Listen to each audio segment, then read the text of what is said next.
মমতা ব্যানার্জির সরকার আজও ভালো বলে শুভেন্দুর মতো লোককে সোশ্যাল মিডিয়াতে দেখতে পাওয়া যাচ্ছে। মমতা ব্যানার্জির জায়গায় যদি পশ্চিমবাংলায় অন্য কোন রাজনৈতিক দল যদি ক্ষমতায় থাকতো, শুভেন্দুর মতো লোক 4 দিন টিকে থাকতে পারত না। কি বললাম বুঝলেন? ওর কাঁচা কুঞ্চি দিয়ে পাছার চামড়া তুলে দিত। কি বলছি বুঝতে পারছেন? এখনো মমতা ব্যানার্জি, অভিষেক ব্যানার্জি এখনো অনেক ভালো, এই কারণে শুভেন্দুর মতো লোককে এখনো পর্যন্ত টিকতে দিয়েছে বাংলাতে। খুব সাবধানে থাকবেন।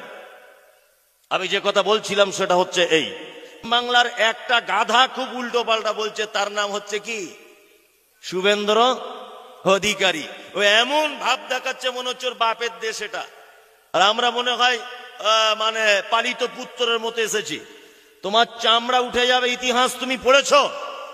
ইতিহাস তুমি জানো? 1947 সালে 15 আগস্ট থেকে নিয়ে 2025 সালের এই 9 জানুয়ারি পর্যন্ত সারা ভারতবর্ষে মুসলিমদের যে অবদান, এই অবদানের ইতিহাস তুমি যদি খুলে দেখো, তাহলে মুসলিমদের ব্যাপারে অন্তত পক্ষে কথা তোমার মুখে মানাতো না। তুমি ইতিহাসই জানো না।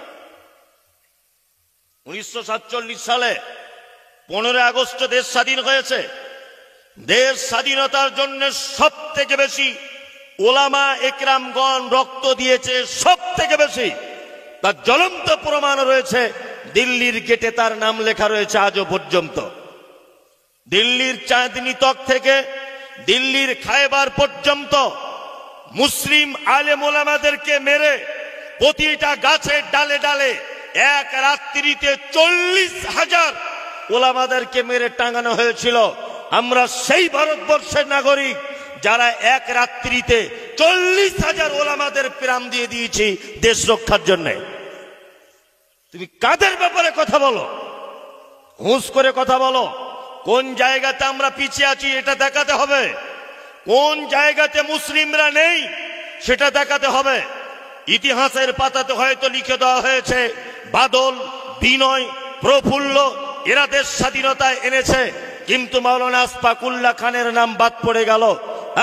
অনেক অজস্র মীর নিসার আলীর নাম বাদ পড়ে গেল, অজস্র মুসলিম আলেম ওলামাদের নাম বাদ চলে গেল।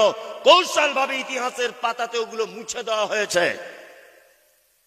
আসল ইতিহাস যদি আপনি দেখেন, ভারতবর্ষে আমরা কম অবদান রাখিনি, কম অবদান রেখেছি। স্বাধীনতা সংগ্রামীতে আমরা ছিলাম আগিয়ে। ভারত স্বাধীনতা লাভ করেছে, আমরা দেশের রাষ্ট্রপতি হিসাবে এপিজে আব্দুল কালামকে উপহার দিয়েছি। তুমি কোন দিকে চাইছো? তুমি ক্রিকেট প্লেয়ার দেখ